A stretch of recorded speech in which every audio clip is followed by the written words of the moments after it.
목소리 잘 들려요? 잘 들립니다. 아, 아, 자, 목소리 잘 들려요? 잘 들립니다. 들립니다. 잘 들립니다. 목소리 안 들려요?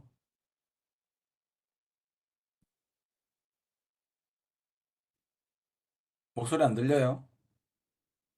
들려? 왜, 내가 안 들리나? 내가 좀 이상한 건가? Battery 100%.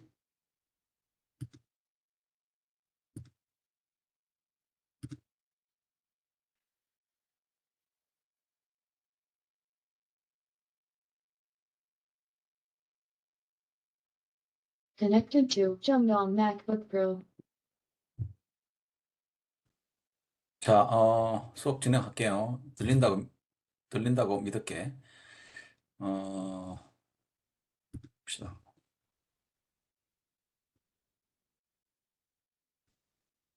Alright, let's just start. So, before starting this lecture, I just want you to announce the project, Tom project. So you're gonna have a chance to present your work in the middle of maybe December. So this will be evaluated as the Tom project, and you just present your research work, and I gonna upload.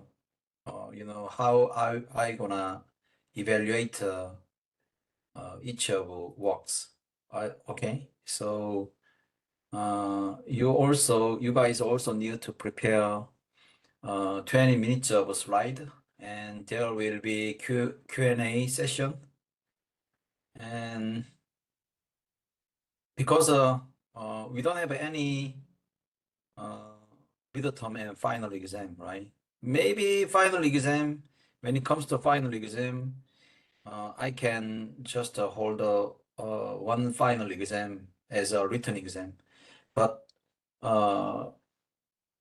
since this is for the graduate course, so most important part is lab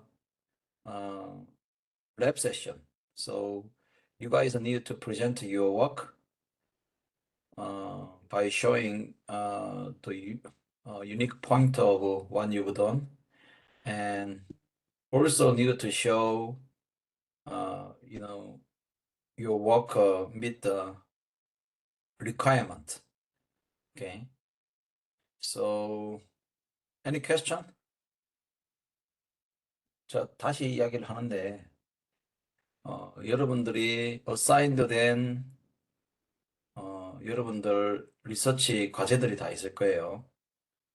리서치 과제를 12월 중순에 20분짜리 프레젠테이션 슬라이드를 만들어서 발표를 할 거고, 그리고 Q&A 시간을 가질 거예요.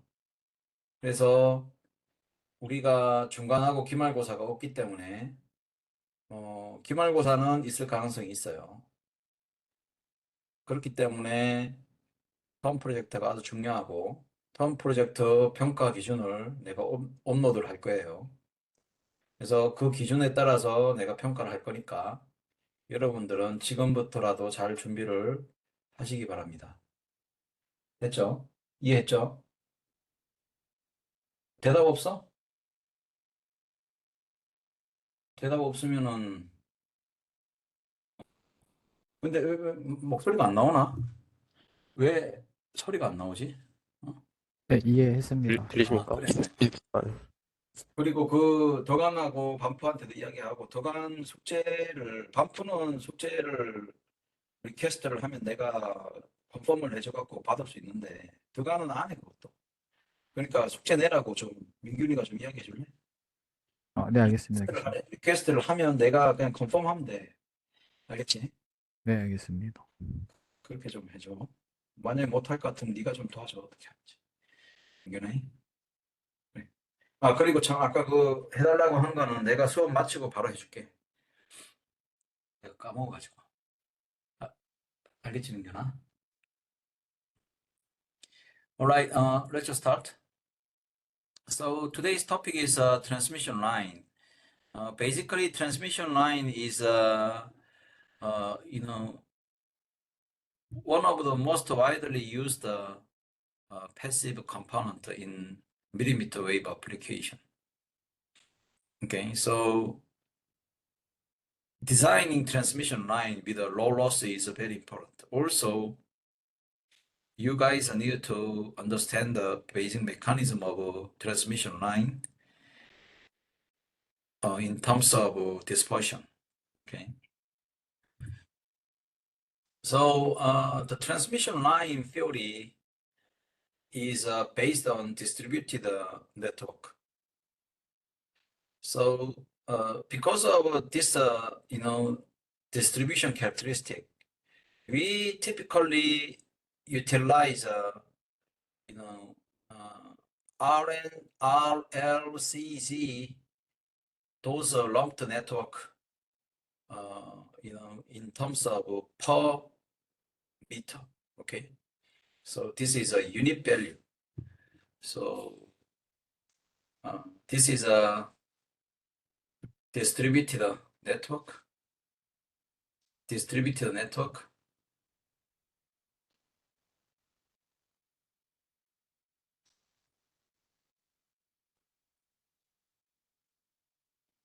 Therefore, basically, what we really need to do is to make an analysis in terms of E and H, right? But those E and H, are not that helpful in real design.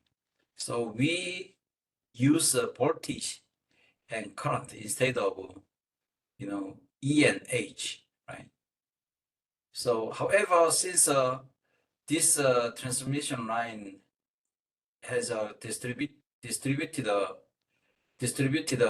characteristic, so we have to use those transmission characteristic in terms of R, L, C, G per millimeter per meter. Okay, so the critical difference between circuit theory and transmission line theory is the electrical size in terms of lambda. What that means is that in typical analog circuit design, the wire is just a wire, right? And in analog circuit design, frequency is just around 10 megahertz, which means lambda is 30 meter, right? 30 meter. So if you consider those structure, it is less than 1 centimeter, right? Which is, just 300, 1 over 30,000, smaller than lambda. Therefore, you don't need to worry on, distribution characteristic. However, if you consider 10 gigahertz signal, and if you just use a transmission line, let's say this is a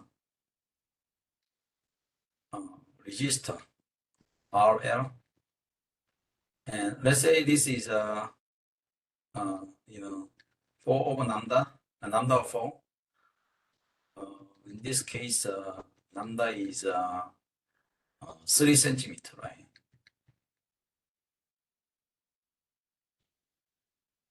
Or 30 meter. So this is around 0.7 5 centimeter. With such a small wire length, this impedance can be totally different. For example, let's say RL is infinite, right? the impedance seen at this point is R in equal 0 because of this lambda 4 inverter, right? So we have to consider, the distribution effect whenever you consider transmission line. So the reason of this is, all of voltage and current are a function of, lambda, right? Because voltage is V peak cosine omega t minus beta z. Right? This is a typical, representation of wave, voltage wave, right? So if you draw, let's say at given t, let's say t equals 0, right? If you draw this in the, g-axis, this is a sinusoidal structure, sinusoidal signal, which means depending on the position, right? Depending on the position, the voltage, the value of voltage is quite different, right? So you have to, consider voltage is not fixed. So how can we deal with those distribution effect? We typically use RLCG, in this way. So you have a series resistor from the ohmic loss, and you have a current path.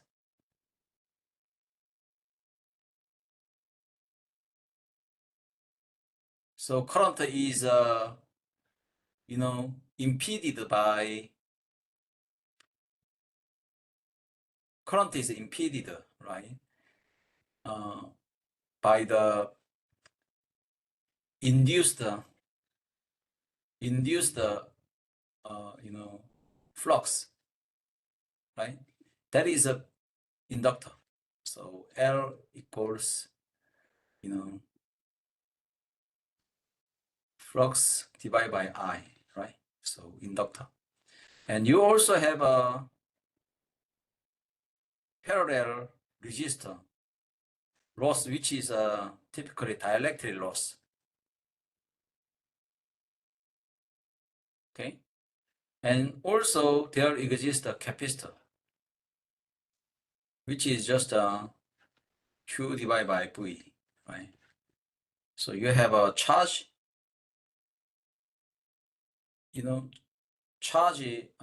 which is stored in the dielectric material, and there is applied electric field, which is voltage. So you have a capacitor.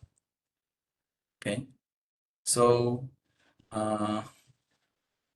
we notice that all of representation is, with respect to meter. So this is ohm per meter, this is Henry per meter, this is Siemens per meter, this is Farad per meter. Okay.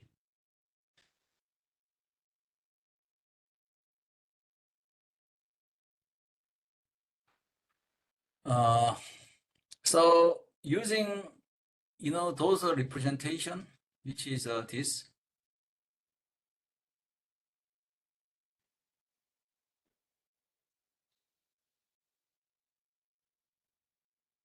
You can easily get the, telegraphication. As you can see, this is a delta. This is infinitesimal area, right? This is infinitesimal area, delta Z, right? So this is R delta Z, this is L delta Z, this is G delta Z, this is C delta Z. So here, this is V, CT here. This is a V Z plus delta Z ZT, right? Okay.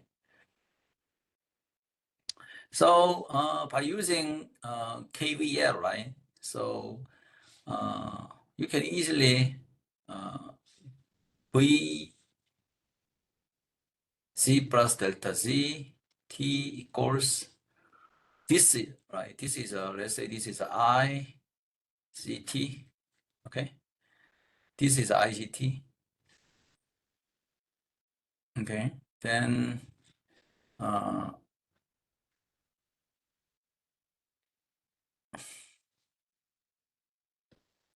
plus R delta Z plus J omega L delta Z and IGT equal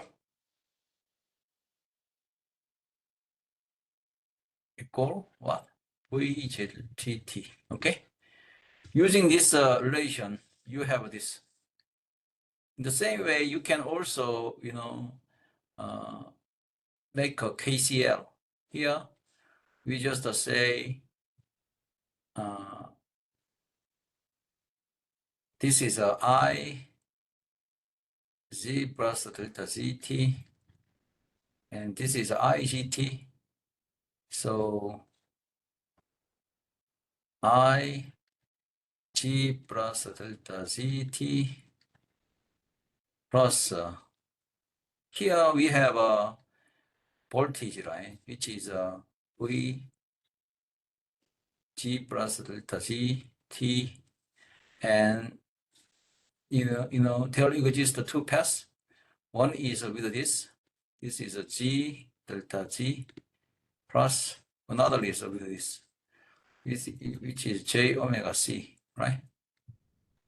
Here be noticed that J omega is actually round T round, right? So J omega is this, right? So using this relation, equal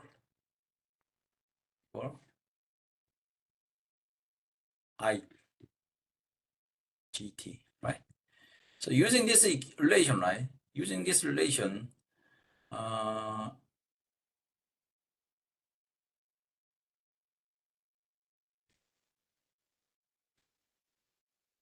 you can get this, right? So you just rearrange them in this form, right? So you just get this, the derivative of the V derivative of V with respect to G is this. Derivative of I with respect to G is this. Okay. So you can just convert round T round equal J omega. So you get those. Okay. So you have a 2, and you just take a DZD and DZD and put this value to over there. Okay. Then you can get this result. Okay. Which is looking exactly the same with the wave equation for the one-dimensional case.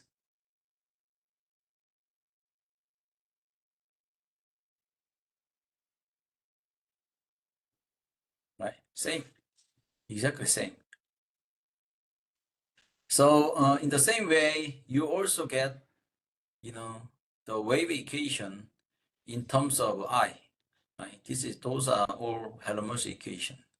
So as can be seen over there, gamma is just the square root of R plus J omega L, G plus J omega C. Okay, this is alpha plus J beta. Okay, which is a propagation constant, and this is a attenuation constant, and this is a phase constant. Okay, right. So the solution of that ordinary differential equation is given by this line. Okay, so once you get voltage, then you can easily get current, because you've seen that, you know, dv dz is minus r plus j omega l by I, right? So you have I, which is r plus j omega l, right? And dz dv, right? So just if you just take a derivative with respect to g, then it becomes minus gamma, right? V0 plus minus gamma z, and this is plus V0 minus gamma E2 gamma z. So if you take out minus gamma, minus cancel out, and it becomes this value, right? So you can get I. So here we define the characteristic impedance G naught in by letting the ratio between the incident wave voltage divided by incident wave current, which is the same as minus VO minus IO minus, the reflected one, right? So based on this, definition, you can easily get. So previously, you already, come to know, the expression of this line, which is actually gamma r plus j omega l, and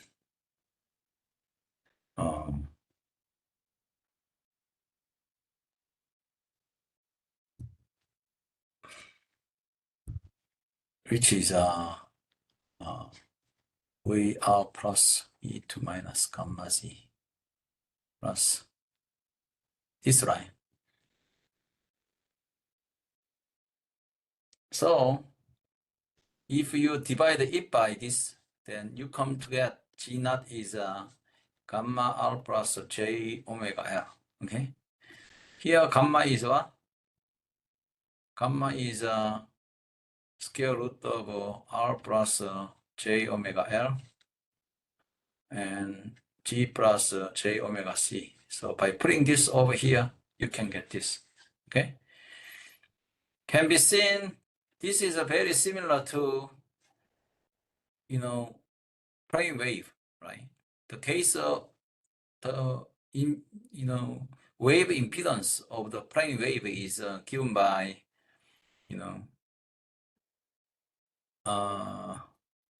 what is that? So j omega mu and j omega epsilon plus sigma, right? Which is quite similar. Okay. So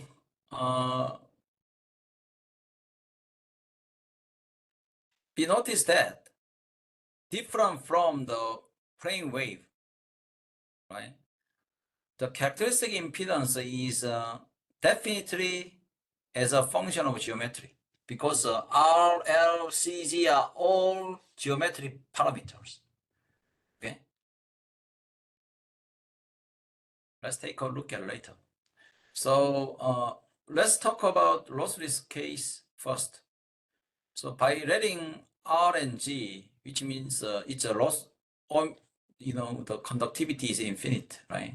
There is a, loss tangent is 0, right? Okay, that's what I mean. Then gamma becomes j omega square root of LC, which is same as similar to square root of mu epsilon. Okay, for plane wave. Okay. In this case, the characteristic impedance is, L over C square root of L over C. That means it's real. There is no imaginary,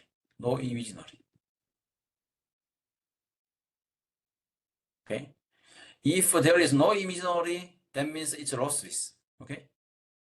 So the general solution of the lossless transmission line is given by this, right? So which is exactly same as V plus E2 minus gamma J plus V0 minus E2 minus plus gamma G.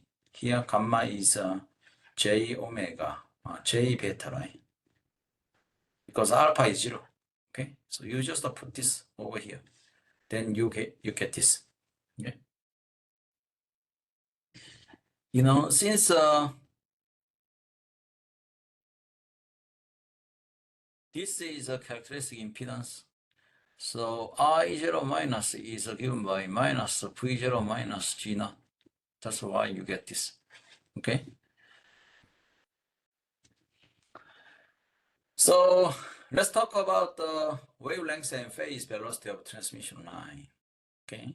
So we've seen Vg is just a V0 exponential minus J beta Z, right? Notice that this is a phase expression. Therefore, in order for us to convert it to time domain signal, we have to take a real part of this multiplied by J omega T, right? Then real part of V naught E2 J omega T minus beta G. Okay, this is a V naught cosine omega T minus beta G. Okay, right? This is this. Once there exists, there exists loss term, right? If there exists loss, then you need to include here E2 minus alpha G, right? So this is a E2 minus alpha G because this is a real, right? So here E2 minus alpha G, okay? You have this as well, okay?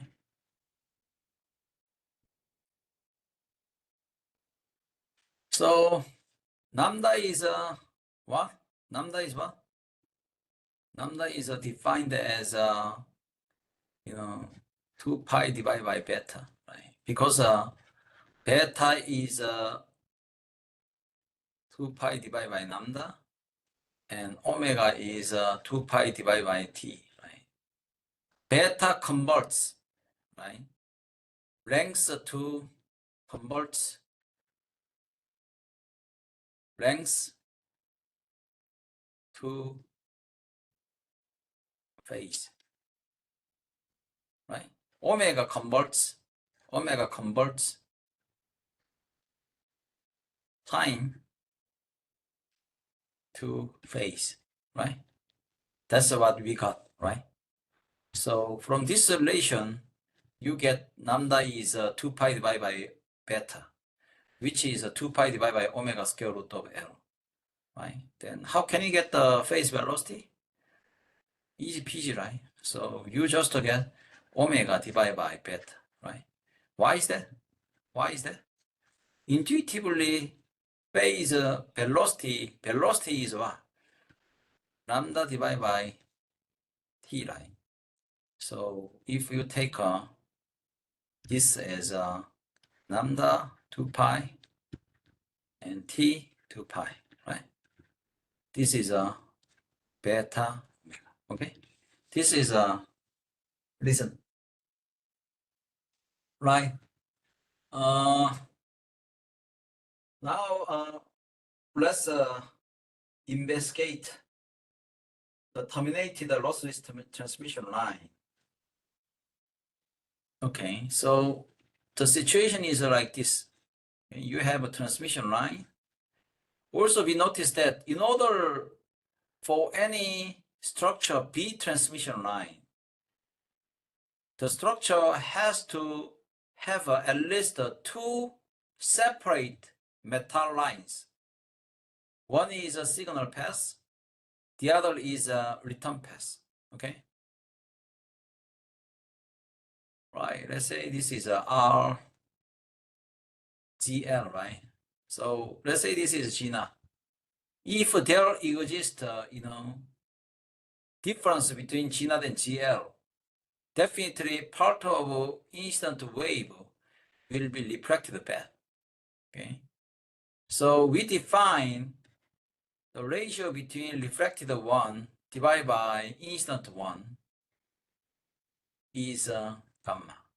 So this is GL minus G naught, GL plus G naught. Okay. Be notice, if G naught is actually complex, this is wrong. Okay. So based on the wave equation, wave voltage equation, the correct answer is you have to use conjugate of G naught if G naught is lossy or complex. Okay, make sense?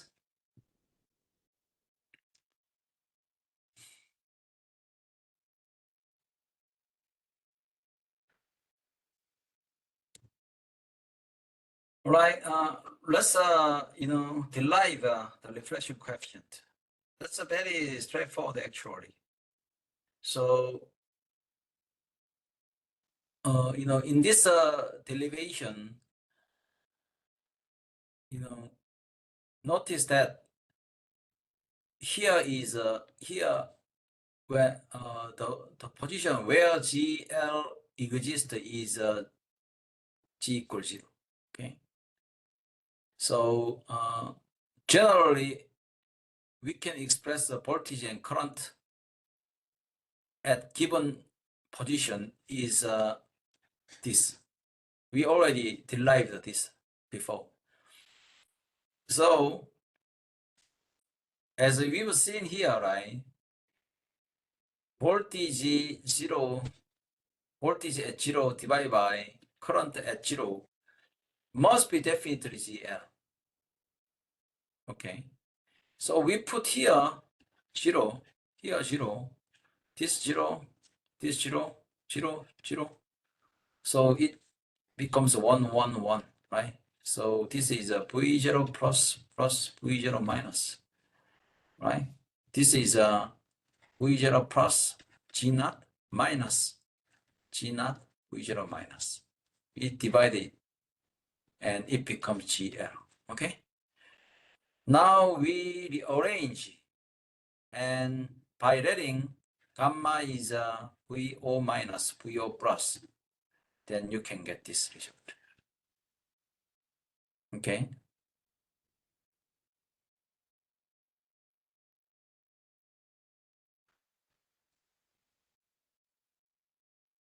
So the very interesting phenomenon for the load impedance that is different from characteristic impedance is the standing wave characteristic. Okay, there exists a standing wave. Okay, so if you just take a look at transmission line, and let's say GL is different from G naught, right? So let's say you have this instant wave, and you have a reflected wave.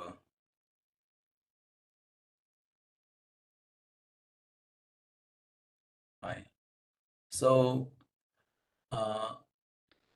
by the superposition of those two, you get the standing wave, which is only a function of position,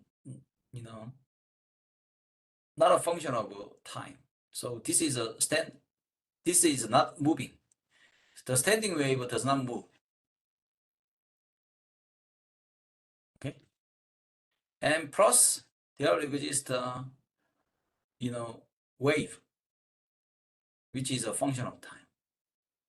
Okay, so voltage is expressed like this way, current is expressed by this way. Okay, so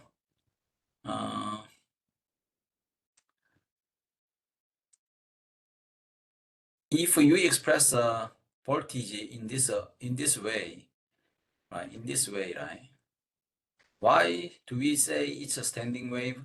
Because if you take out, let's say, E2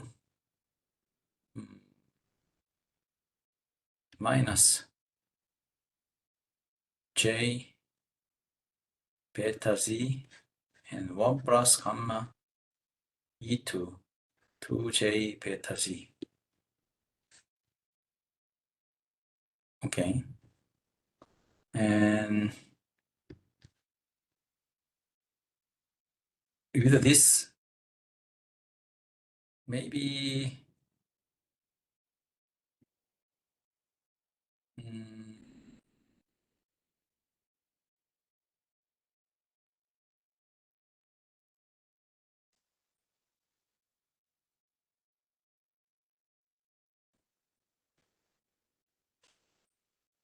V plus, we'll just take out J beta of G. Then this is minus J beta of Z plus gamma E2 J beta.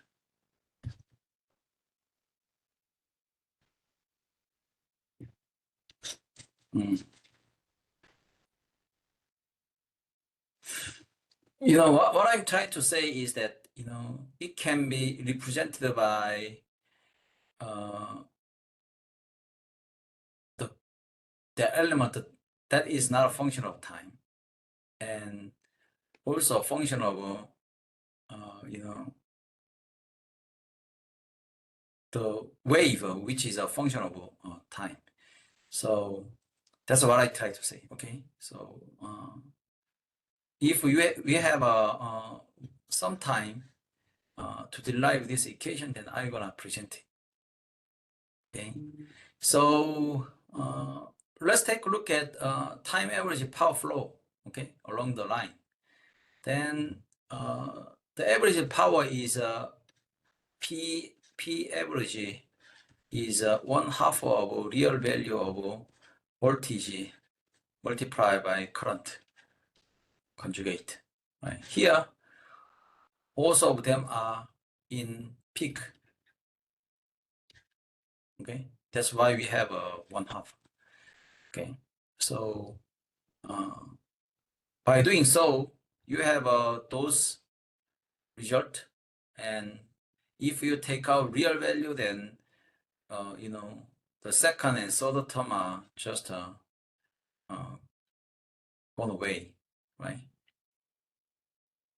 Because this is just let's say this is alpha plus J beta, and let's say this is a minus alpha minus J beta, right? This is a conjugate of this, right? So I just use a conjugate. Then it is always 2J beta, which is always imaginary. So since we just take out real value, those are just gone away. Therefore, average the power is given by this. Okay. What is the first term? This is instant power, right? Instant power.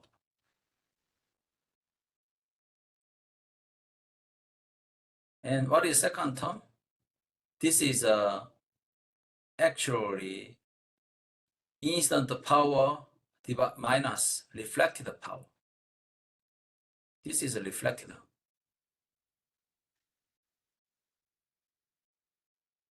Okay.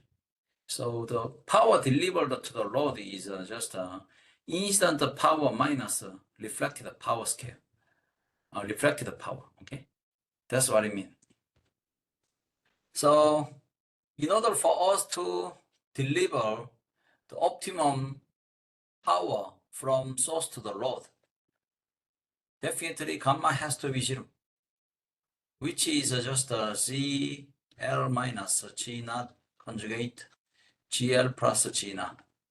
Therefore, GL should be conjugate of G naught. Okay. So when gamma equal 1, P average is 0. There is no power delivered from the source to the load. So in the same way that we derive the reflection coefficient, we can also derive a transmission coefficient. So we set Vg when z is larger than 0. Vg is modeled by this minus j beta z and t. Okay. So before z, when z is smaller than 0, Vg is, as we've seen before, is given by this.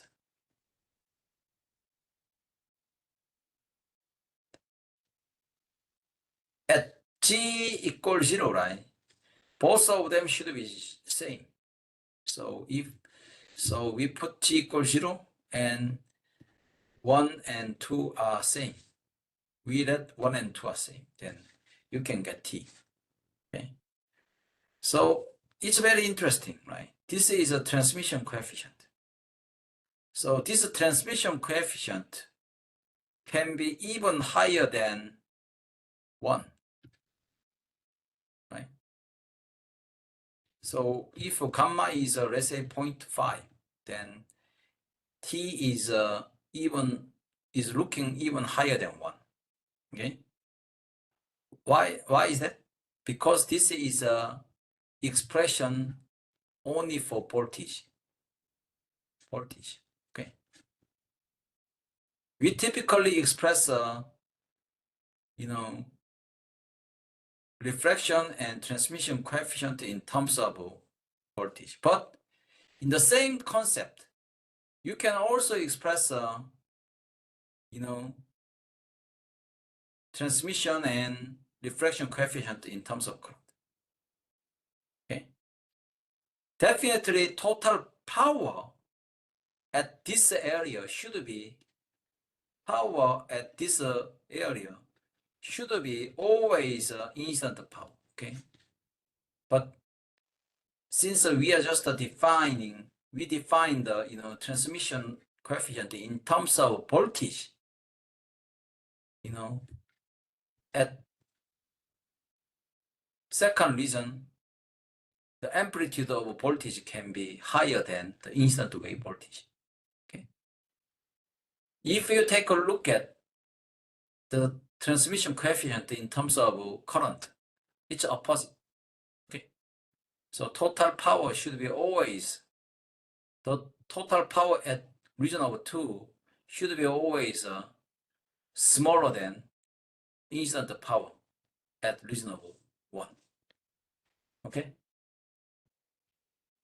So now let's derive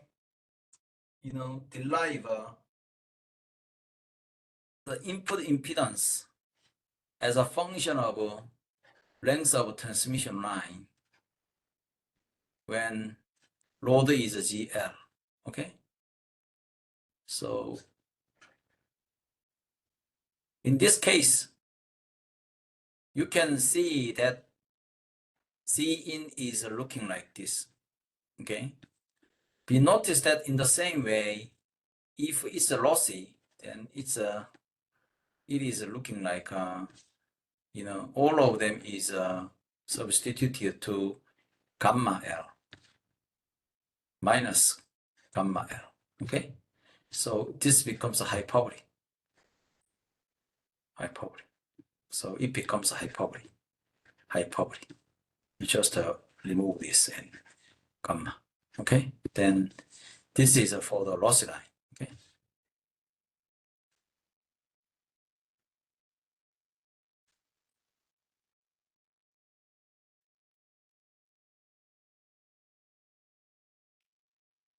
Okay, this is for your information.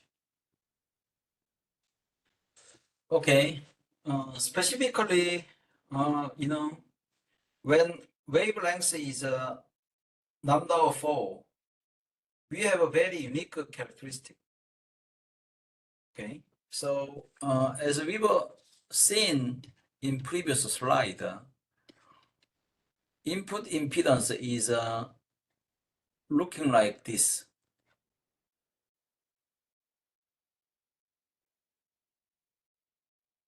When beta is, since beta is 2 pi over lambda, right?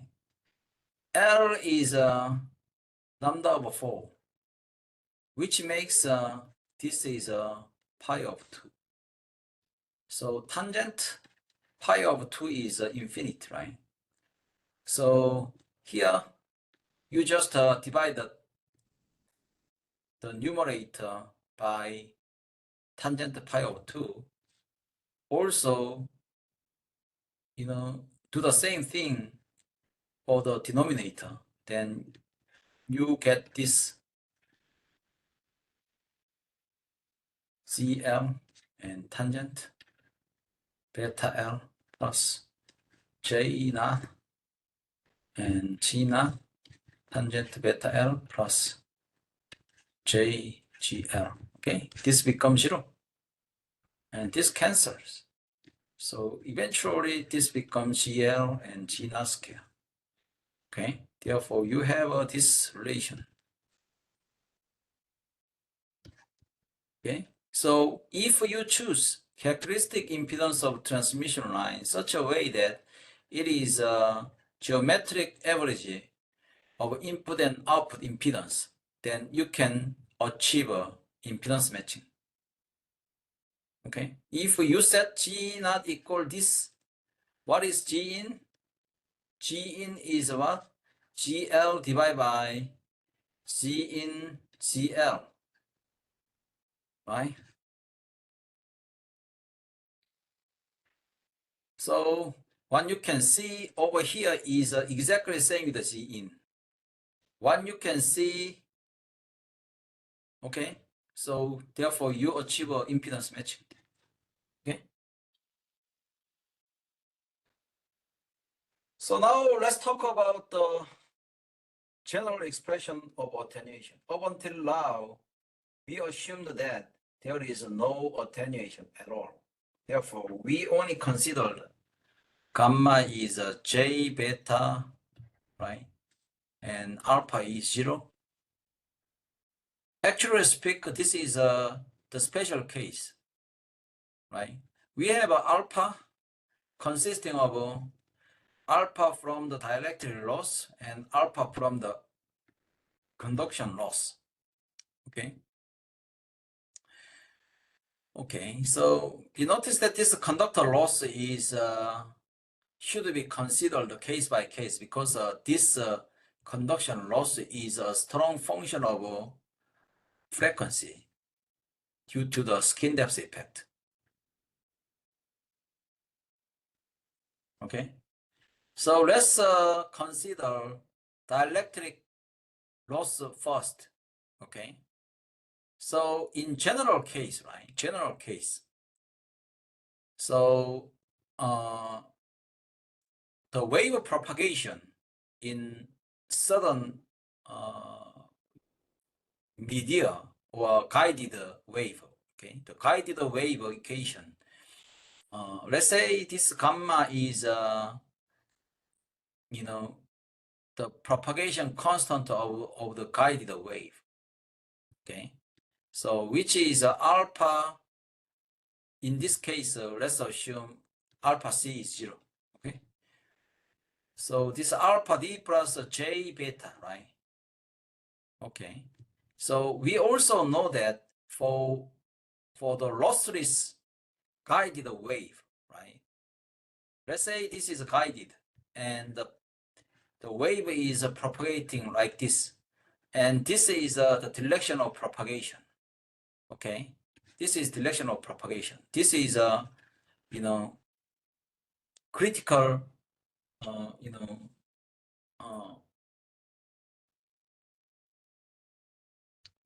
eigenvalue. So let's say this is a KC, and since this is the same with the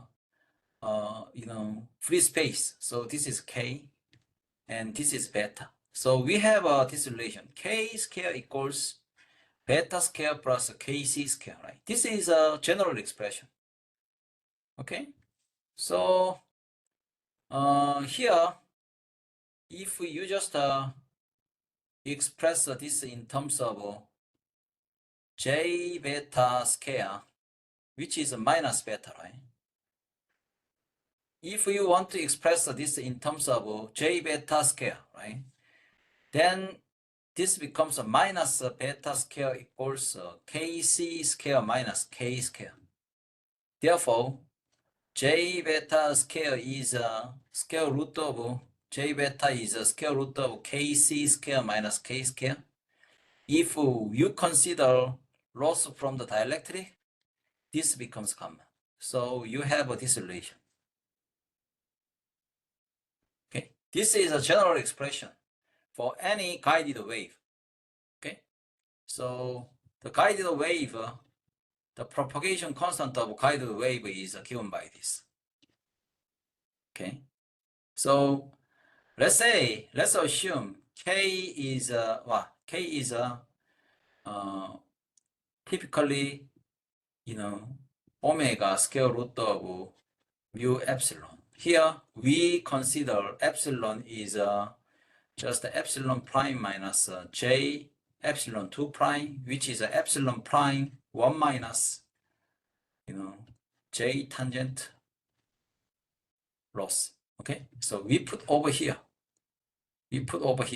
Then k is therefore gamma is expressed kc square minus omega square. This right, omega square, and mu 0 epsilon r 1 minus j tangent, right? That's why we get this. Okay, so since this j tan, the loss of dielectric loss is quite small, right? You can just assume this is quite small, and since we can just express omega and omega square mu epsilon 0 as k0, right? K square, right? Which is just k0 square actually. K0 square. Okay, here k0 square, right? So we can express like this. Since loss tangent is much smaller than 1, we can just express this in terms of separate. You can separate top one, right? By taking out kc square minus k0 square. And this is a 1 plus kc square minus k0 square j k0 square tangent delta, right? So since this is quite small, you can approximate this as a square root of kc square minus k square, and this is go to the denominator because this is a derivative actually. This is derivative with respect to k. So therefore you can express like this. You notice that this is alpha plus j beta, right? Since this is j beta, as we've seen, this becomes alpha. Okay, make sense? So alpha d is always expressed by k square tangent loss tangent multiplied by 2 beta. Okay, this is a general expression for any guided wave. This is true for transmission line, or also true for waveguide as well. Okay, and also beta is what? K square minus kc square, right? You have two very famous equation. Okay, now let's talk about the loss transmission line.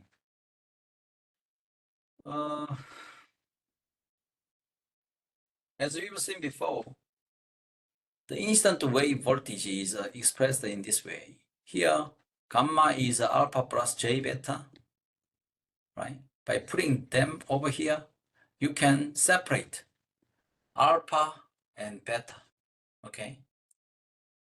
This is very intuitive. So since we already derived gamma is a square root of r plus j omega l g plus j omega c, right? Since this r and z are much smaller than this term, okay? So we just take out j omega l, j omega, okay, j omega, and j omega c, okay? We just take out. Then the first term is what? The first term is we just take out j omega l, then j omega l r j omega l plus 1, and the second term j omega c and z j omega c plus 1, okay? Right? So this is taken outside of this scale, and you just rearrange this, then this is a 1 plus, right? j omega lr plus j omega c g, right? Plus minus omega scale lc rg. We just neglect this, okay? So which is exactly square root of 1 minus j r omega l minus g omega c, okay? So as we've done before, this is exactly 1 minus, approximately 1 minus 1/2 of r omega l minus g omega c from the Taylor series. That's why we got this, okay? All right, what is this? The first term, omega LC, is a beta, right? The second term is omega LC and half omega LR plus C omega C. This is second. As can be seen here, right? This is alpha C, this is alpha D. Okay, so alpha C is 2 square root of R square root of C over L. Alpha D is Z and half LC, okay? So we got this, okay? So therefore alpha C is R divided by 2 Z naught. Here we assume G naught is ideal G naught, okay? You have to be careful. This is idealized G naught, not extracted G naught, okay? This is ideal G naught, not extracted G naught, okay? So alpha D is Z G naught divided by 2, okay? So by doing this, you can extract conduction loss, attenuation constant from conduction loss, as well as attenuation constant from the dielectric loss. Okay. Now let's talk about the quality factor. Okay. So in the same way, the quality factor of the transmission line is given by this. Q is always,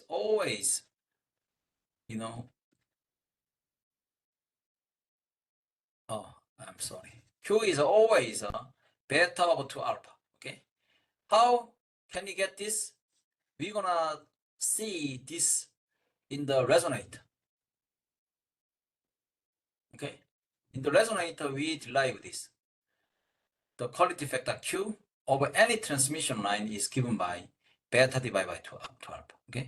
So here, if you just take inverse of each one, then you can say this is a 2 alpha d plus alpha c and beta, right? You just take inverse, which is a beta 2 alpha d plus beta 2 alpha c. Okay.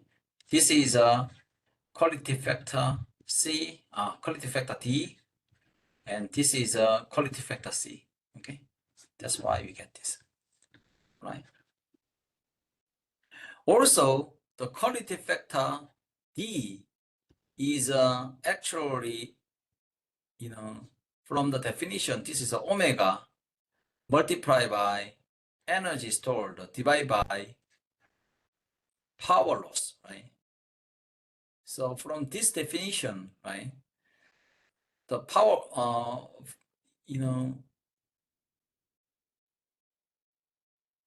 the power is actually half of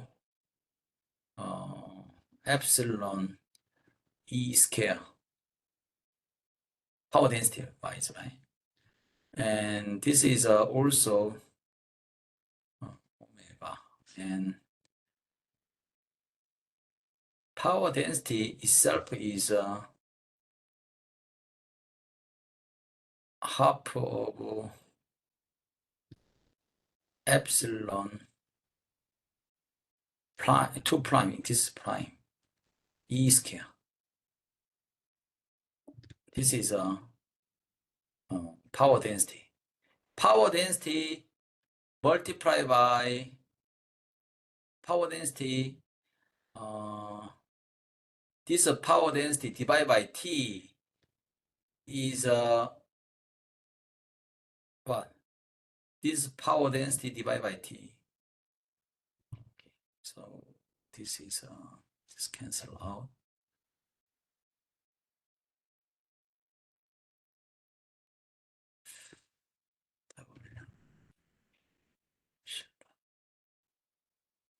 스퀘어. PD는 지금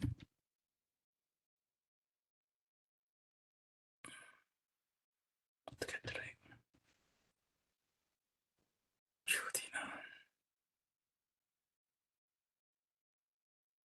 오메가에다 PD지. 오메가 W PD인데 오메가는 그냥 오메가고 W는 2분의 1 뮤 프라임의 2 스퀘어. 그 다음에 볼륨이란 말이지. PD는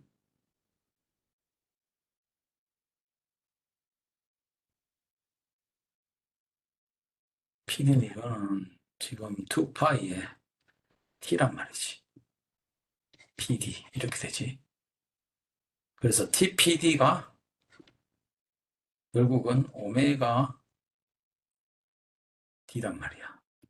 WD란 말이야. WD. 이게 2분의 1 엡실론 2 프라임의 2의 제곱의 델타 V 이래 돼. 그러면 결국은 2파이가 남는데 왜 2파이가 남지?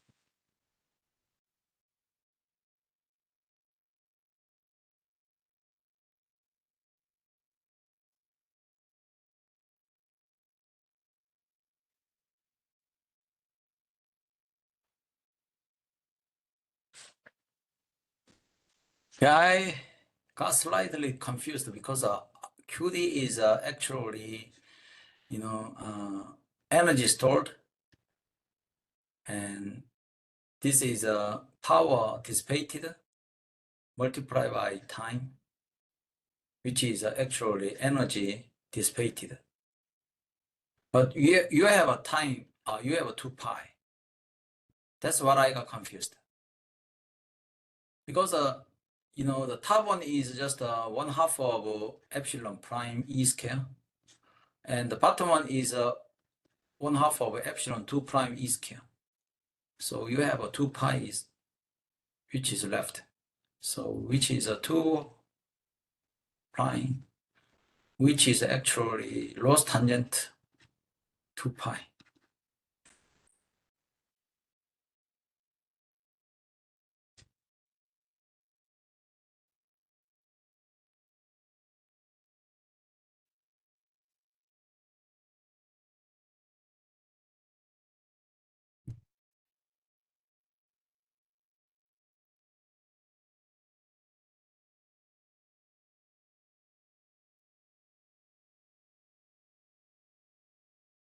이건 내가 다시 이야기할게. 왜 2파이가 안 사라지는지, 왜 사라지는지.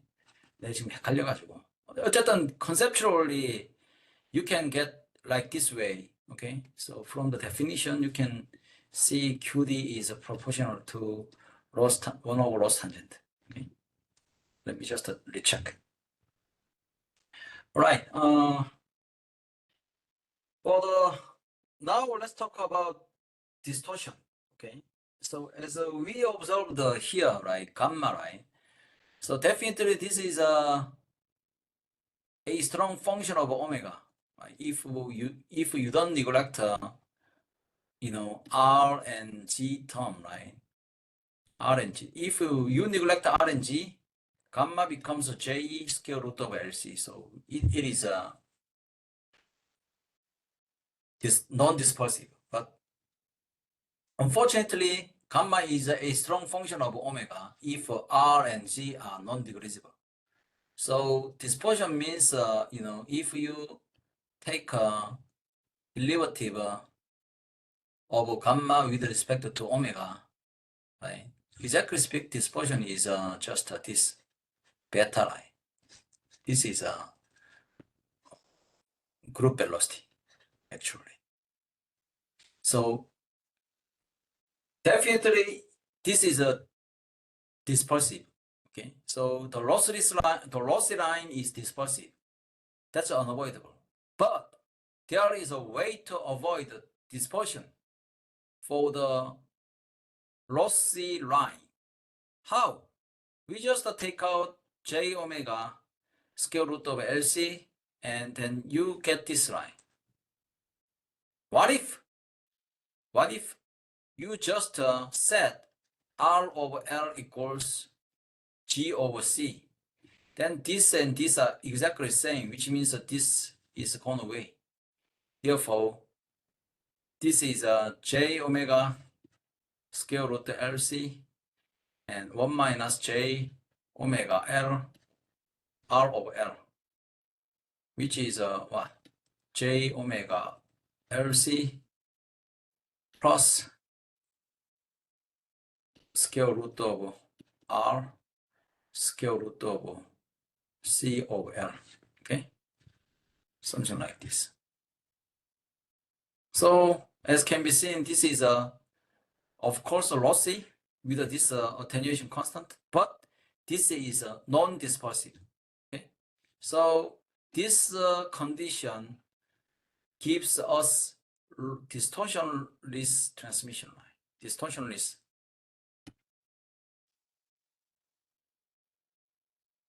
D line.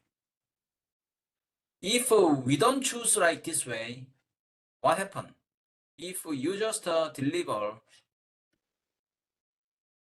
this pulse at the beginning, at the end of the day, since this is in frequency domain, this is a single function. Okay, this single function is has a different amount of tones at different frequency. Since this is this gamma is a strong function of a frequency, right? That means distortion alpha or beta are different for each tones. So, after propagation, this may have a distortion. Okay, in time domain, which is looking like this, something like this, distortion. Okay, in order for us to avoid this distortion, we have to make transmission line distortionless. Okay, this is very important, especially for wideband application like HBM, right?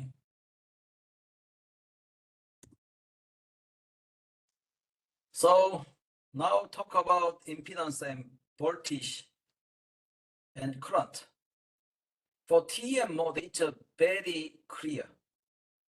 You can define voltage and current, right? Like this way. So voltage, this is not voltage drop, right? So voltage is what? Voltage is a minus plus EDL, right? Which is a V plus minus V minus, right? Current is also from the Ampere's law. You can easily get the current from the H field. Okay, the impedance is just the voltage divided by current. That's it. You can exactly define voltage, current, and impedance for TM mode.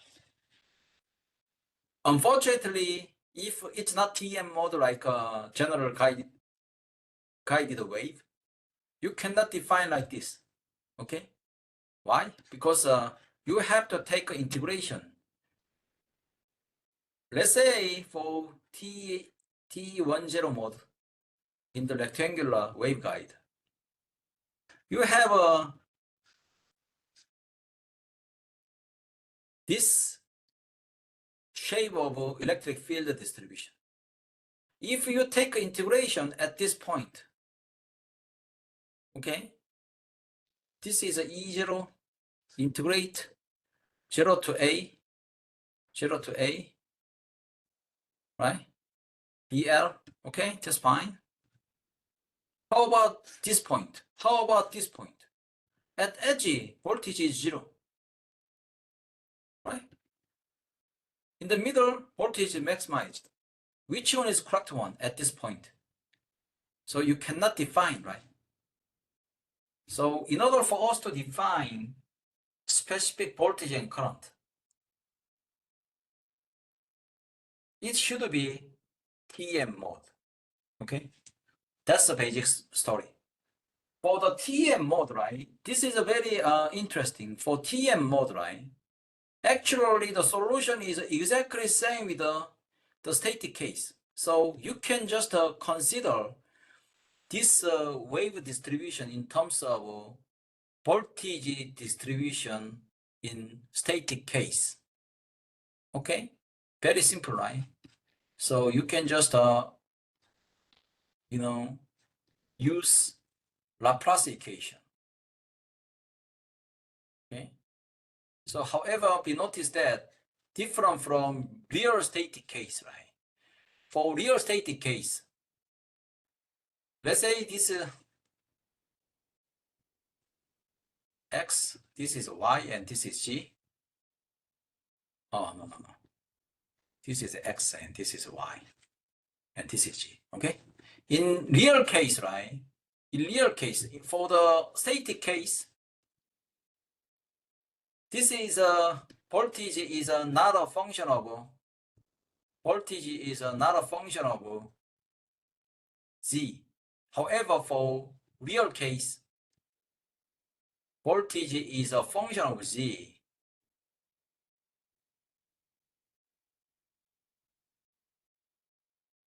Right? Therefore, if you take a derivative with respect to G, definitely this is non-zero. Okay? Therefore, we only need to use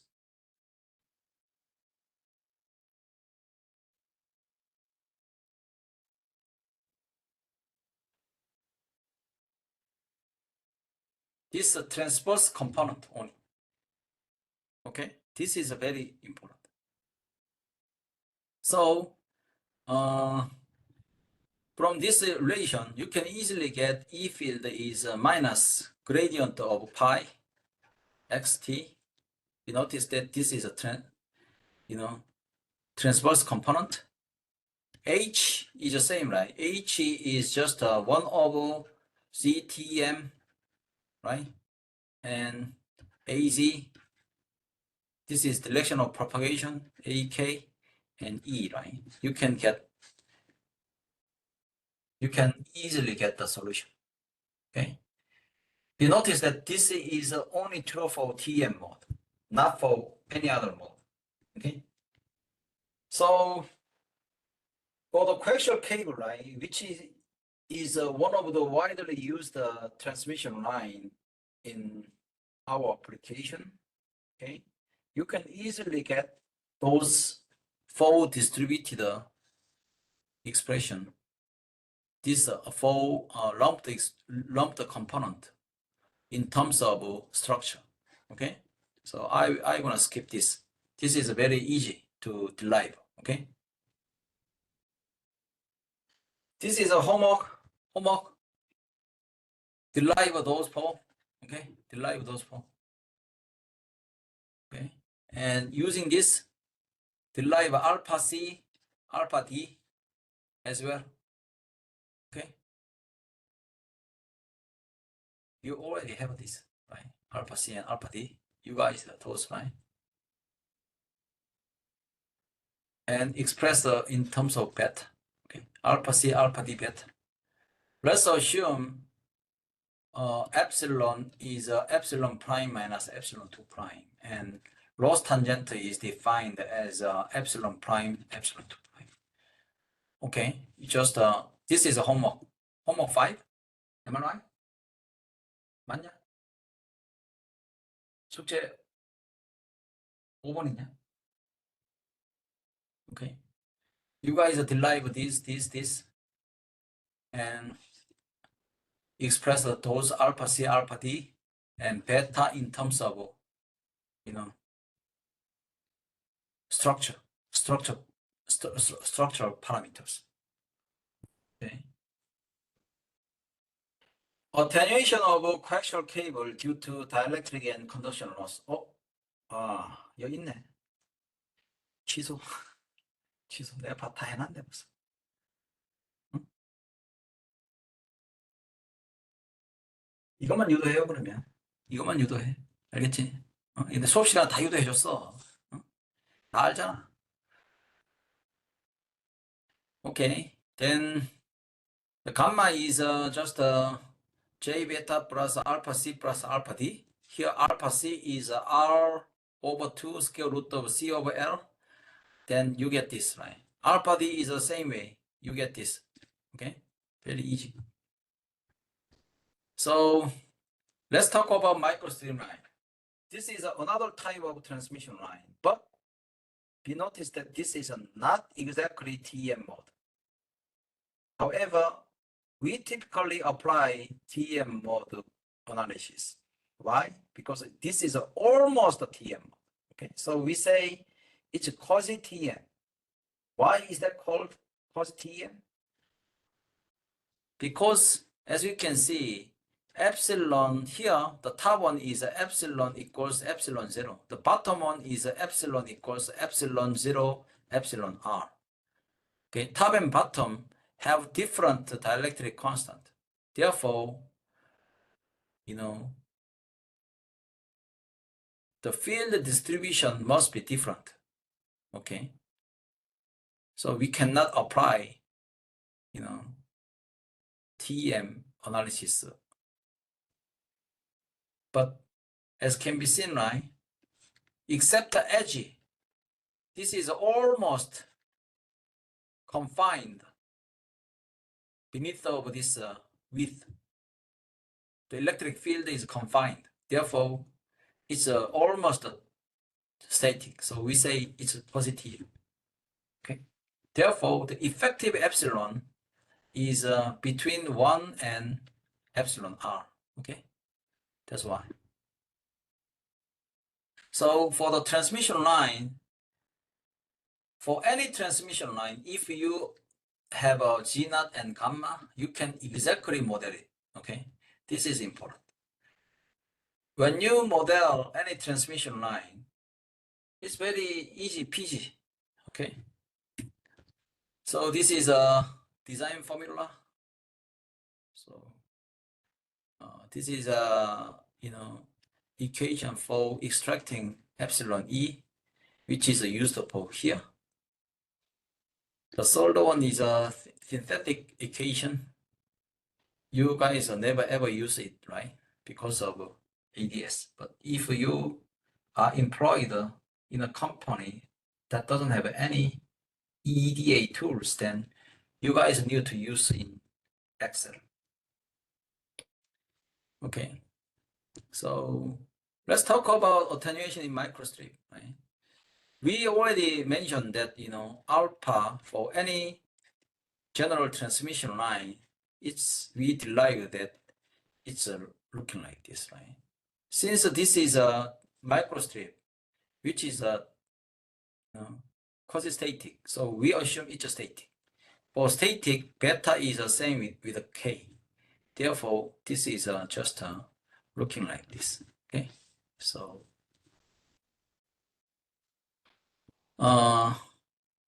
for this, right, we have to use field impact, right? Field impact. Okay. So here k is what? Omega square root of mu epsilon, right? So this epsilon, we have to use epsilon E, right? So by using this relation, so k is omega square root of mu epsilon, and so here we just say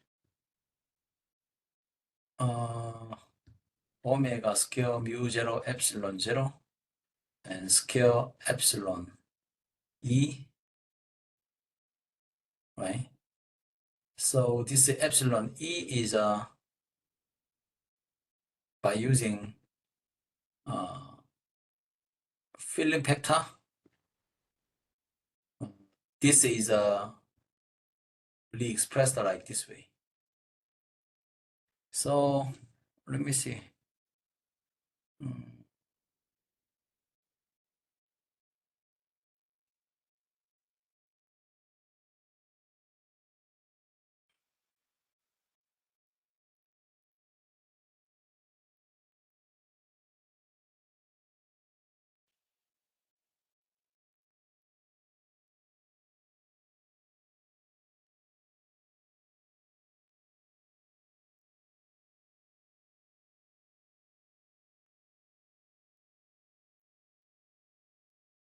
Okay, so this is epsilon E and peeling factor. Peeling factor is E epsilon R minus 1, epsilon R, epsilon E minus 1. So cancel out. So this becomes K0 and epsilon R, epsilon E minus 1, and square root of epsilon E, epsilon R minus 1. Okay, that's why we get this. Okay, you have to use a peeling factor over here.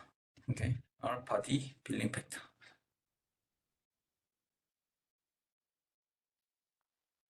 So in the same way, you can also get alpha C, which is just alpha C equals RS divided by C naught width. Okay, so here if you take a look at this RS is surface resistivity. Okay, so which is exactly speak RS is just sigma 1 over sigma with the thickness length.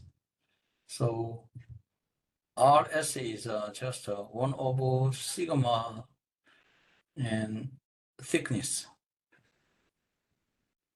Okay, this is actually sigma, and this is square root of 2 omega mu sigma, which is the square root of 2 sigma omega mu. Okay, that's why this is 1 over sigma and skin depth. So once you have this, then R is what? 1 over sigma W, sigma skin depth and LW, right? Okay. So previously we've seen that alpha C is what? Alpha C is R divided by C. Alpha C is R divided by 2 Z naught, right? Alpha C is R divided by 2 Z naught. So this is a per meter, right? Therefore, we just neglect L is 1. So R is what? RS divided by 1 over W. Okay, so we have a 2, right? We have a 2, but we neglect this, right? We neglect this. We only consider this. Okay, we just neglect. So this is actually, total. This is a resistor at the top, and the bottom. We also consider this is approximately like this return path, right? So R total is 2R, which means this is R total. This is R, 2R, 2 G naught, which is just R divided by G naught, which is RS divided by G naught W. That's why you get this. Okay. So the third one is a coplanar waveguide. Okay. So we have frequently used it, right? So especially we use this widely, right? So there exists a ground plate, and sometimes we just take a hole over here. Okay. So here this is a GCPW, G grounded CPW. Okay. So the impedance is given by this, and this K is elliptic integral of first kind of Bessel function. Okay. So good thing about coplanar waveguide is that in 80s, okay, 80s, it is very difficult to make a via hole, right? So if you implement a transmission line with a CPW, you don't need to make a via because the top one is providing, the return path, right? For the microstrip line, the bottom one is always grounded, and for the active device, you have to make via, right? Okay, that's why we use CPW in early 80s. Recently, people started to use GCPW again because this provide better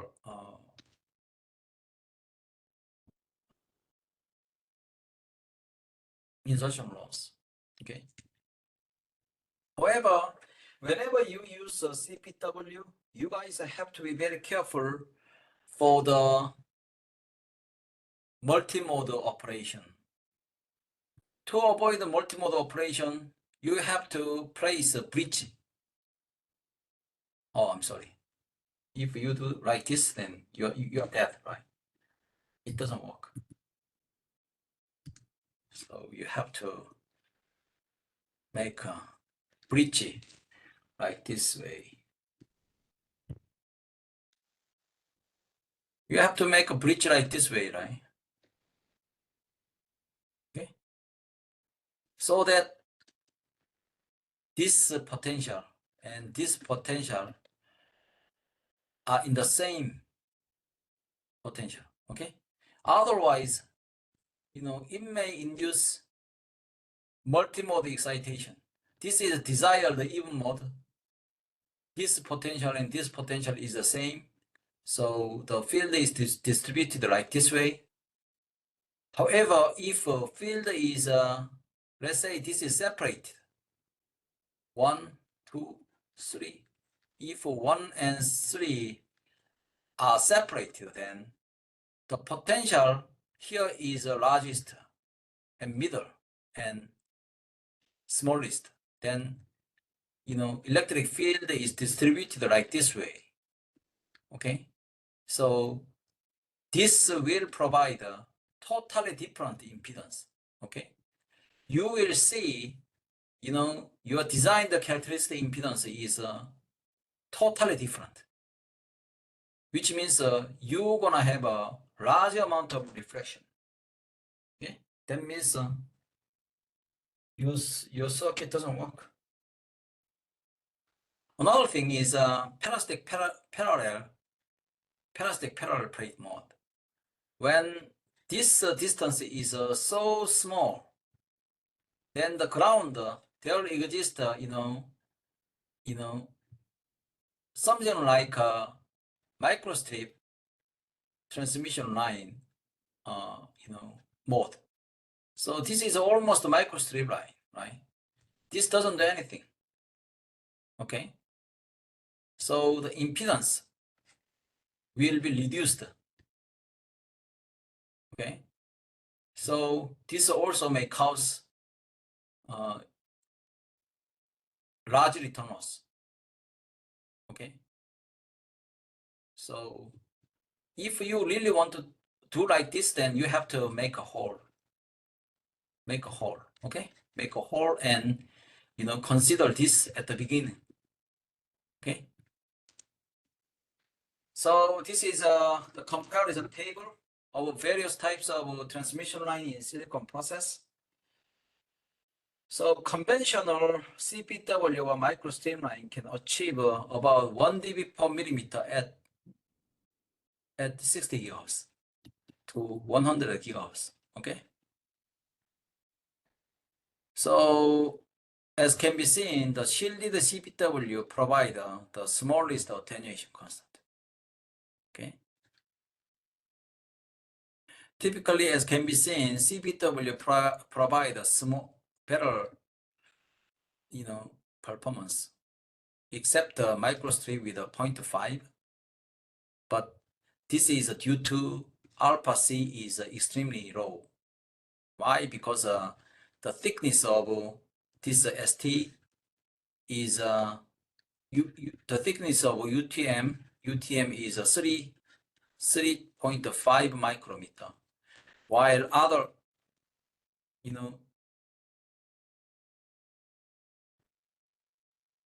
process like this has a thickness of 1.1 micrometer. That's why. Okay, this is expensive.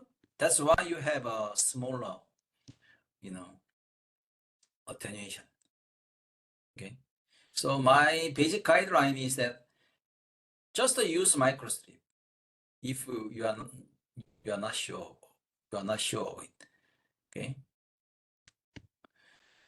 so there are so many other types of transmission lines. Okay,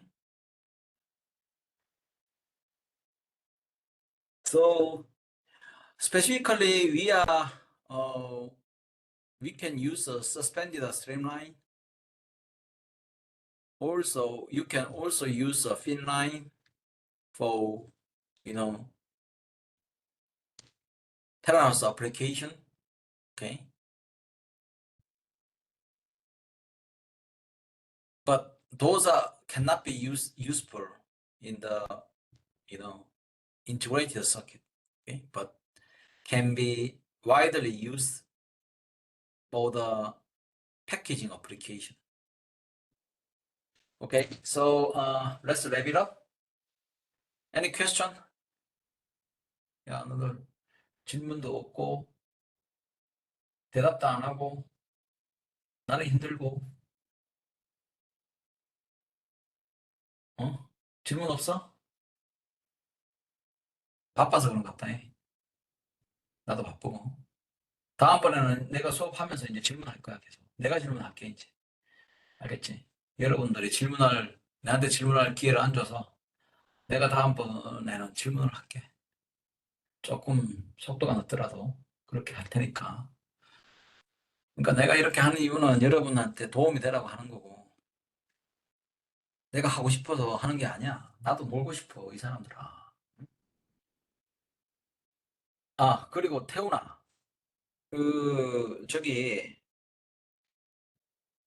태훈아, 안 듣기나? 태훈아? 마이크가 안 켜지는 것 같습니다. 잠시. 그래. 그건 그냥 듣고만 있어요. 네, 교수님. 네, 지금 마이크 어, 연결했습니다. 네. 어, 저기 그, 전력 증폭기, 네, 교수님. 우리 팔롬이랬잖아. 파오, 파, 팔롬. 파로, 네, 그, 네네네네네네. 네네네. 투웨이 전력 증폭기. 네네네. 어쨌든 내가 봐서 증폭기를 가지고 논문을 쓰려면 네, 뭔가 교수님. 좀 유니크한 거를 넣어야 될 것 같아. 네네네. 아무래도 그잖아. 지금 너무 컨벤셔널하게 설계를 하니 설계 결과가 좋아도 뭐가 다르냐 이렇게 물으니 우리가 할 말이 없잖아 지금. 네네네. 그래서 좀 우리가 그 8ohm짜리 임피던스가 클 때 매칭을 하는 법을 조금 그 토픽으로 잡아가지고 해야 될 것 같아. 네네.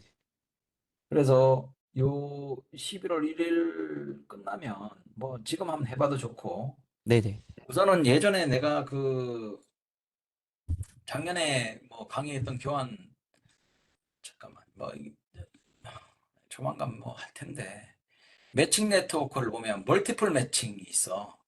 네, 교수님. 그 기억나지? 대원? 네네네. 잠깐만.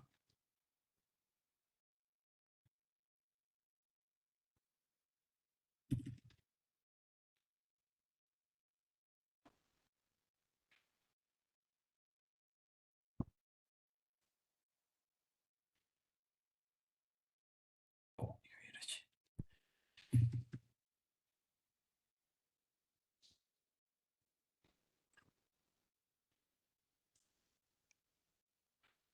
잠시만.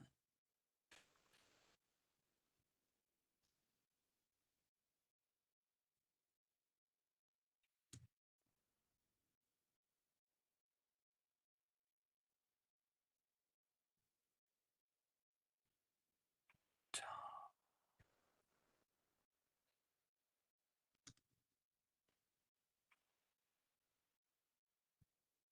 아이고야, 이게.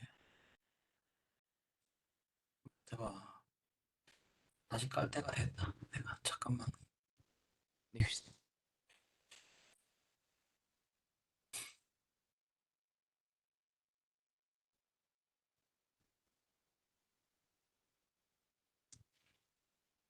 아이고야. 어이, 저기네.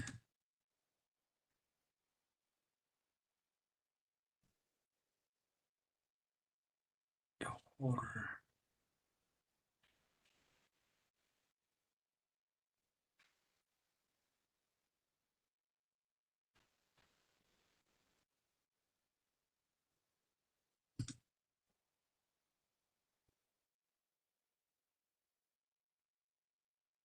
이게 왜 이렇게 다르지?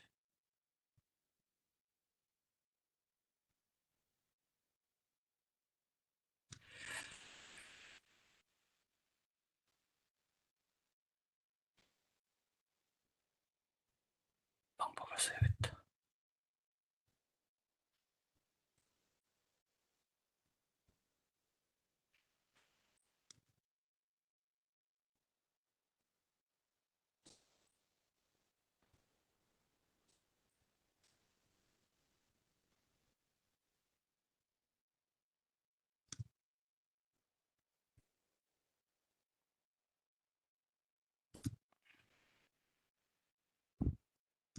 공유를 할게. 네, 교수님. 공유를 하면 잠깐만.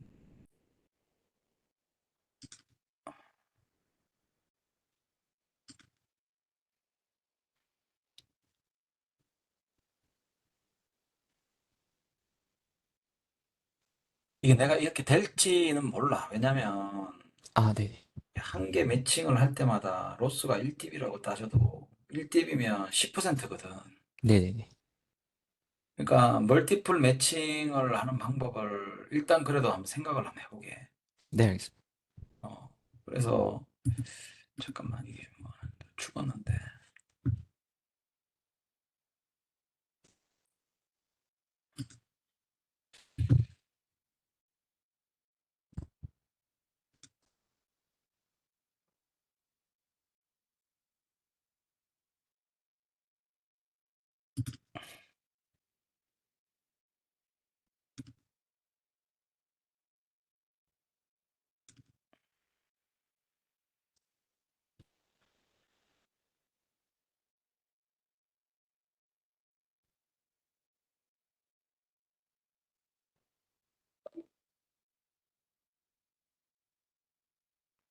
이게 뭐 여러 가지 방법이 있어. 노턴 트랜스폼 해가지고 하는 방법도 있고, 내가 이번에 그걸 조금 추가를 해갖고 매칭 네트워크를 다시 내가 강의를 할 생각인데, 아, 네네. 어쨌든 기본적으로 우리가 해야 될 게 매칭을 어떻게 좀 더 익스트림한 경우에서 했는가 이런 걸로 좀 해야 될 것 같아.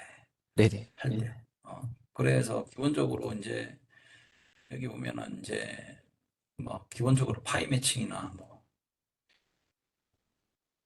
요즘은 와이드밴드 매칭할 때 이야기했는데 임피던스가 여기가 이제 크잖아. 이렇게 크게 차이가 여기서 여기까지 와야 되잖아. 네네. 아주 큽니다. 네. 여기서 여기까지 와야 되잖아. 그지? 비가 큽니다. 네. 이거를 이렇게 큐를 크게 가져가면은 대역이 안 나올 거 아니야. 그지? 네, 아마 힘들 겁니다. 네. 대역이 안 나오니까 이 매칭을 지금 멀티플 매칭으로 이렇게 해. 멀티플 매칭으로 큐를 잡고 네네네. 큐를 잡고 여기서 한 두 개 정도로 그리고 55일 필요도 없어. 한 35음 정도만 해도 돼. 아, 네네.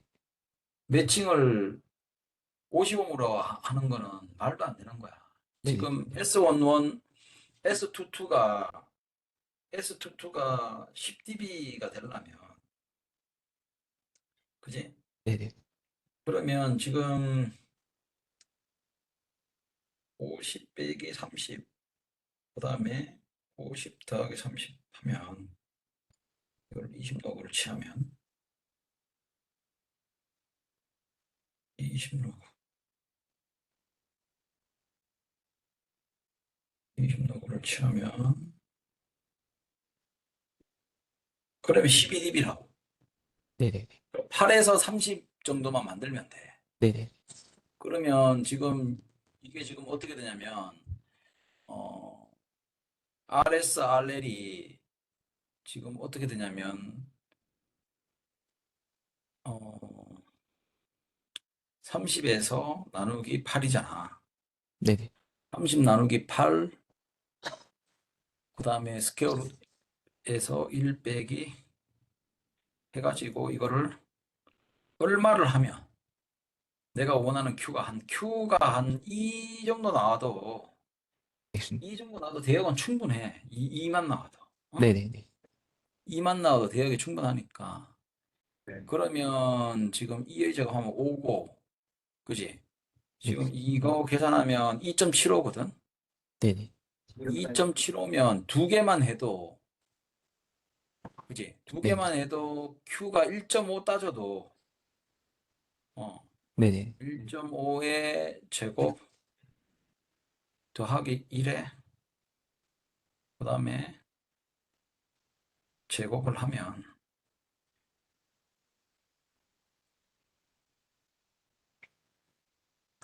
1 따져도 돼. 1 따져도. 그러니까 내가 봐서는 35옴이 좀 너무 해보고 좀 아니다 싶으면 한 35옴이나 40옴까지 하고. 네네. 최대한 할 수 있는. 네. 그래서 어쨌든 멀티플 매칭으로 한번 해봐봐. 네. 아, 이거 네네. 그러니까 지금 내가 봐서는 이게 뭐 병렬로 하는 게 더 러시아냐, 직렬로 만드는 게 더 러시아냐 이야기잖아, 결국은. 네네네. 베스트 러시아한 걸 찾는 거잖아, 그지? 네네네. 그래서 50옴으로 무조건 하려고 하지 말고 네네네. 그런 식으로 좀 해보고 네네. 아니면 출력단만 트랜스포머를 한번 써보든지. 아, 네네네. 트랜스포머는 하이 임피던스 레이쇼로 만들 수 있잖아. 네네네. 그 N으로 만들면 되니까 2대1까지도 괜찮을 거야. 아, 네네. 그래, 투웨이를 트랜스포머로 쓰는 건 쉽거든. 네네네. 뭔 말인지 알지? 네네네. 그 두 개를 트랜스포머로 쓰는 거는 정말 쉬워. 그냥 네네네. 커플링 해가지고, 그 다음에 1대2 해도 지금 트랜스포메이션 레이쇼가 지금 제곱이니까, 그치? 네네. 그러면 지금 50옴에 30옴이면 4분의 30이잖아. 네, 맞습니다. 30 나누기, 그러니까 괜찮단 말이야. 48에 30이니까. 네네네. 그러면은 얼추 매칭을 할 수 있어. 네네네. 그러니까 트랜스포머를 쓰든 멀티스테이지를 쓰든 뭔가를 그렇게 좀 해가지고 네네네.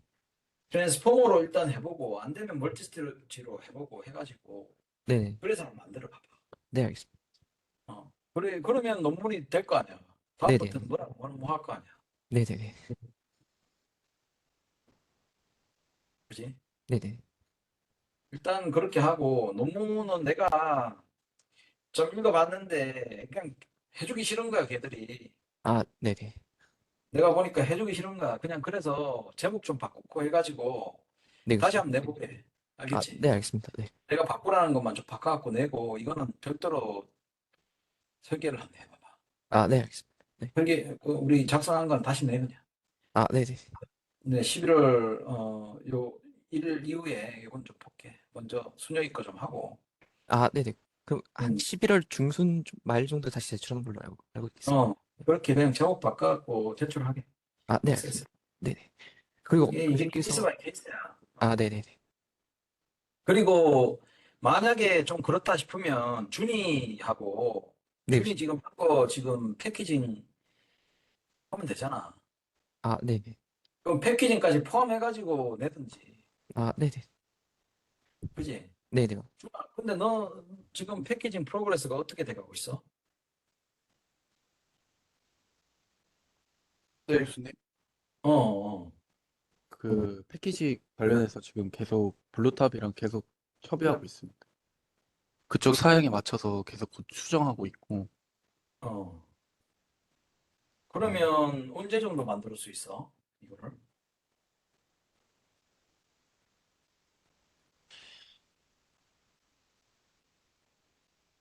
그 신택은 언제 만들 수 있어? 심택은 미팅 자체가 지금 2주 뒤에 만날 수 있습니다. 그전에는 안 돼? 그 심택에서 일정을 공유한 게 11월 6일밖에 안 된다고 해서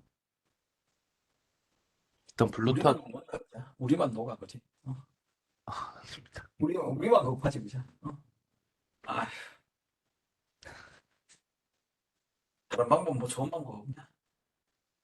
일단 그래서 왜냐면 네, 교수님. 블루탑 갖고 해봤자 임피던스, 인덕턴스가 엄청 커지잖아.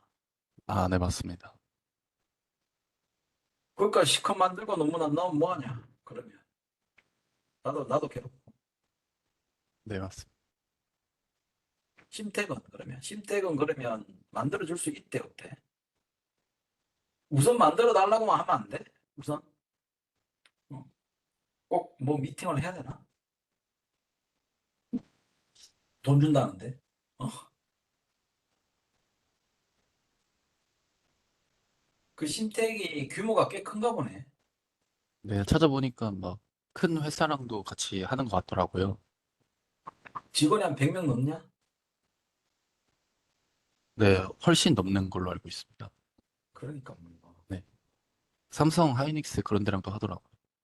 그러니까 HBM하고 관련해서 하는 거. 네, 그런 것 같습니다. 그럼 뭐 안 하겠네. 우리가 뭐라 해도 뭐 듣겠다. 듣건 말건 하겠네. 그래. 알겠다. 그래. 그럼 일단 기다리고 우선은 그러면 11월 중순에는 네, 교수님. 태문화 그냥 일단 제출하자. 아니면 교수님, 제가 이번에 억세스 낸 거에 DPD 내용도 한번 추가하는 것도, 근데 그거를 추가하면 네네. 내가 예전에 어떤 경우가 있었냐면 예전에 남효영 박사하고 했던 저기 페이즈 시프터 있잖아. 네, 교수님. MFC. 그걸 억세스에다가 내는 이유가 있어. 아, 네네. 그 전에 있잖아. 그거를 그 반비엣이라는 친구가 있었어. 네네. 반비엣하고 논문을 써가지고 센서스에다가 냈었어. 그거를. 네, 교수님. 그리고 나서 반비엣 졸업하면서 그걸 효윤이가 가진 거야. 아, 네네. 그런데 구조가 다 틀려. 그 전에 거는 와이드밴드 설계를 안 했고, 물론 비엣이 있어, 그건. 그래서 네네. 이제 그걸 리얼라이제이션을 이제 그 효연이가 했는데, 그거를 성능이 좋아갖고 처음에 JSC에다가 냈다고. 아, 네. 냈는데, 리뷰어 중에 한 놈이 컴플레인을 걸었어. 얘가 센서스에다가 비슷한 걸 냈는데, 아, JSC에다가 냈다. 아, 네네네. 그래갖고, 에디터 인 치프가 내한테 메일이 왔어. 아, 개인적으로. 네네. 이게 레귤레이션에 의하면 JSLC 니는 못 내게 돼 있는데 이번은 그냥 위드로 하는 걸로 그냥 끝내겠다 이런 식으로. 아, 네네. 만약에 이게 내잖아. 네네네. 내면 이것도 안 되고 저것도 안 된다. 아, 네네네네. 그래서 그래. 아, 네. 좀 나 그걸 생각 안 해본 건 아닌데 내용이 겹치면, 네, 네, 알겠습니다. 네네. 안 돼. 네네. 그래. 그러면은, 이번에는 그거는 그냥 살짝 수정해서, 네. 살짝 수정을 하지 말고 아, 네, 교수님. 일단 비교표로 수정을 다 해야 돼. 네네. 내가 보니까 어제 비교표를 말씀해 주신 사항대로, 네. 비교표 수정하고 그다음에 일단 두 개 인티그레이션을 할 때 나타나는 현상 네네. 집어넣고 그리고 가장 좋은 거는 매칭에 대한 내용을 조금이라도 좀 더 추가를 해갖고 집어넣어야 돼. 아, 네네. 그러니까 거짓말은 하면 안 되지만 네네. 그러니까 어쨌든 10기가에서 레조넌스를 한 거 아니야. 네네네. 10기가에서 피킹을 한 거 아니야. 네네네. 그거를 집어넣어야 된다. 아, 네네네. 그거를 수식적으로 해갖고 집어넣어야 돼. 네네네. LRC 네트워크로 해갖고 집어넣어야 돼. 네네네. 안 그러면 답이 없어. 뭔가 좀 다르게 보이는, 교과서하고 다르게 보이는 게 한두 개라도 있어야 돼. 네네네.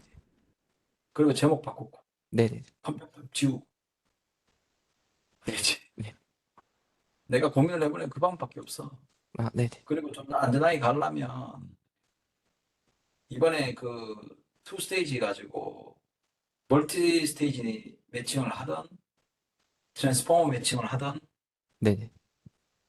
이런 식으로, 이거 왜 이러냐. 이런 식으로 가야 돼, 지금. 잠깐만.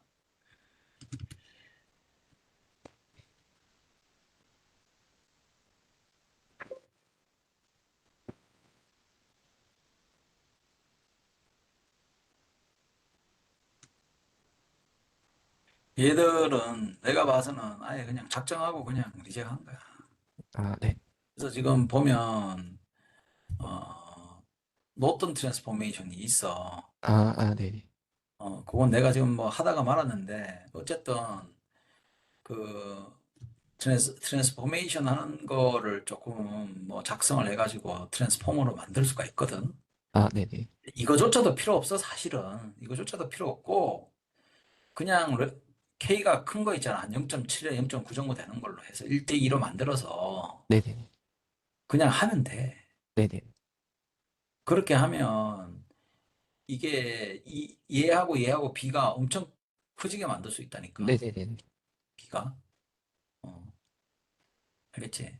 네네.